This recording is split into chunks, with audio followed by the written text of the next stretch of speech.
Hi hello friends ನಮಸ್ಕಾರ. ನನ್ನ ಹೆಸರು ಬಂದ್ಬಿಟ್ಟು ಪ್ರವೀಣ್ ಹುದ್ದಾರ್ ಅಂತೇಳಿ, ಪ್ರಾಪರ್ ಬೈಲಹೊಂಗಲ ತಾಲೂಕು ಮೈಸೂರಿಗಿಂದ. ಸೊ ನಾವು ಇವತ್ತು ಪ್ರೆಸೆಂಟ್ ಜಮಖಂಡಿ ತಾಲೂಕದಲ್ಲಿದ್ದೀವಿ, ಒಂದು ಮೈಗೂರು ಅನ್ನೋ ಊರಲ್ಲಿ. ಸೊ ನಮ್ಮ ಕಂಪ್ನಿಯ Viva Kisan growth plus Viva Kisan king ಅನ್ನೋ ಪ್ರಾಡಕ್ಟನ್ನು ಒಬ್ಬರು ರೈತರಿಗೆ ನಾವು ಯೂಸ್ ಮಾಡೋಕೆ ಕೊಟ್ಟಿದ್ವಿ. ಅದರಿಂದ ಅವ್ರಿಗೆ ಯಾವ ರೀತಿ ಬೆಳೆ ಬಂದಿದೆ, ಏನೇನು ರಿಸಲ್ಟ್ ಬಂದಿದೆ, ಸೊ ಅವ್ರ ಬಾಯಿಂದನೇ ಕೇಳೋಣ ಬನ್ನಿ. ಸರ್ ನಮಸ್ಕಾರ. ಸರ್ ಹೆಸರು ಸರ್? ನನ್ನ ಹೆಸರು ಬಂದ್ಬಿಟ್ಟು ಸಿದ್ದರಾಮ್ ಅಂದಿ ಅಂತ ಹೇಳಿ ಸರ್. ಪ್ರೆಸೆಂಟ್ ಯಾವ ಊರು ಸರ್? ಇದು ಮೈಗೂರು ಸರ್. ಮೈಗೂರು, ಜಮಖಂಡಿ ತಾಲೂಕು ಮೈಗೂರು. ಸರ್ ನೀವು ಈ ಪ್ರಾಡಕ್ಟನ್ನು ಯಾರ ಕಡೆಯಿಂದ ತೊಗೊಂಡ್ರಿ ಸರ್?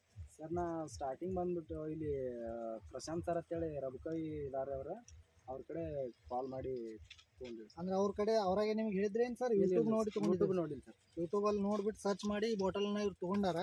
ಸೊ ತೊಗೊಂಡು ಯಾವ ರೀತಿ ಯೂಸ್ ಮಾಡಿದ್ರೆ ಸರ ನಿಮ್ಗೆ ಏನೇನು ಬೆನಿಫಿಟ್ ಆಗಿದೆ ಇದರಿಂದ? ಸರ್ ತೊಗೊಂಡ್ಬಿಟ್ಟು ಫಸ್ಟಿಗೆ 100 ml ಹಾಕಿ ಸರ್ ತಗೋಕ್ಕಿಂತ ಮುಂಚಿತವಾಗಿ ಔಷಧ ಯೂಸ್ ಮಾಡೋಕ್ಕಿಂತ ಮುಂಚಿತವಾಗಿ